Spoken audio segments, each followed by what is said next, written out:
ओम शांति। आज है 26 अप्रैल 2022। प्रातः मुरली। अब है मुरली का सार। मीठे बच्चे, ऊंच पद पाना है तो आत्मा में ज्ञान का पेट्रोल भरते जाओ। सवेरे सवेरे उठकर बाप को याद करो। कोई भी उल्टी चलन नहीं चलो। आज का प्रश्न है, बाबा हर बच्चे की जन्म पत्री जानते हुए भी सुनाते नहीं, क्यों? उत्तर है, क्योंकि बाबा कहते, मैं हूँ शिक्षक, मेरा काम है तुम बच्चों को शिक्षा देकर सुधारना। बाकी तुम्हारे अंदर क्या है यह मैं सुनाऊंगा नहीं। मैं आया हूँ आत्मा को इंजेक्शन लगाने, न कि शारीरिक बीमारी ठीक करने। आज का दूसरा प्रश्न है, तुम बच्चे अभी किस बात से डरते नहीं हो, क्यों? उत्तर है, तुम अभी इस पुराने शरीर को छोड़ने से डरते नहीं हो, क्योंकि तुम्हारी बुद्धि में है हम आत्मा अविनाशी हैं।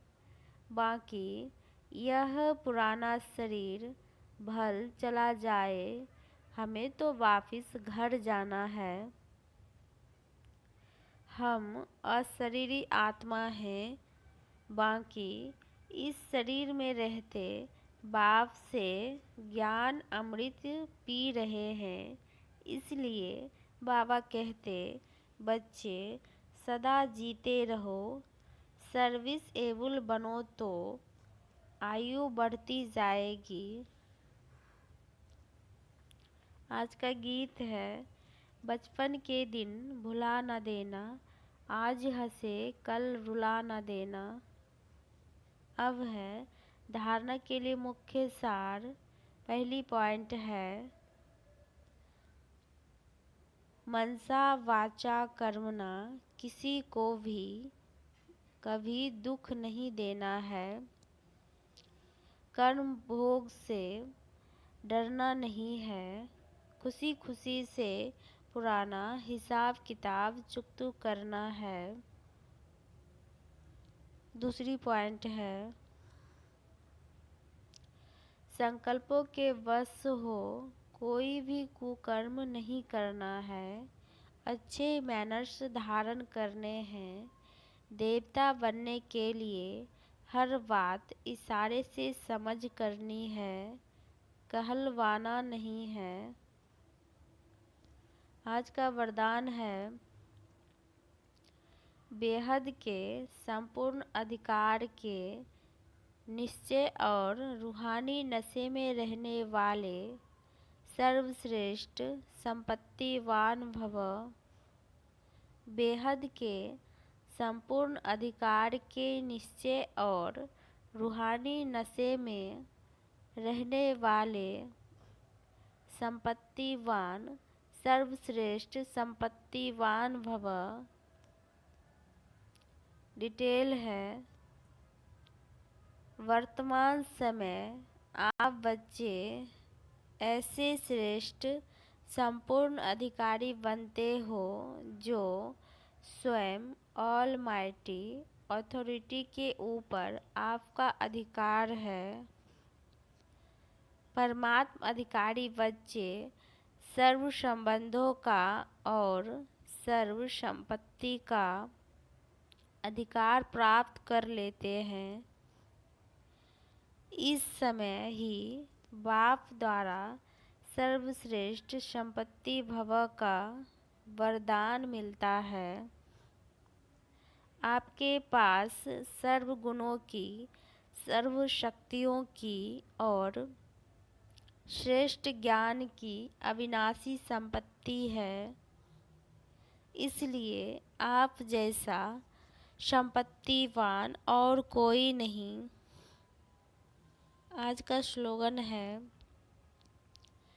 सदा अलर्ट रहो तो अलबेलापन समाप्त हो जाएगा। सदा अलर्ट रहो तो अलबेलापन समाप्त हो जाएगा। अब है मातेश्री जी के अनमोल महावाक्य। आज की पॉइंट है, परमात्मा के बारे में अनेक मनुष्यों की मत का आखिरी फैसला। डिटेल है, अभी तो यह सारी दुनिया जानती है कि परमात्मा एक है। उस ही परमात्मा को कोई शक्ति मानते हैं, कोई कुदरत कहते हैं। मतलब तो कोई ना कोई रूप में जरूर मानते हैं। तो जिस वस्तु को मानते हैं अवश्य वह कोई वस्तु होगी, तब तो उनके ऊपर नाम पड़े हैं। परंतु उस एक वस्तु के बारे में इस दुनिया में जितने भी मनुष्य हैं उतनी मतें हैं, परंतु चीज़ फिर भी एक ही है। उसमें मुख्य 4 मतें सुनाते हैं। कोई कहता है ईश्वर सर्वत्र है, कोई कहता है ब्रह्म ही सर्वत्र है, कोई कहता ईश्वर सत्यम माया मिथ्यम, कोई कहता ईश्वर है ही नहीं, कुदरत ही कुदरत है। वो फिर ईश्वर को नहीं मानते। अब यह है इतनी मतें। वो तो समझते हैं जगत प्रकृति है, बाकी कुछ है नहीं। अब देखो, जगत को मानते हैं, परंतु जिस परमात्मा ने जगत रचा उस जगत के मालिक को नहीं मानते। मनुष्य में जितने अनेक मनुष्य हैं, उन्हों की इतनी मतें आखिरी में इन सभी मतों का फैसला स्वयं परमात्मा आकर करता है। इस सारे जगत का निर्णय परमात्मा आकर करता है। अथवा जो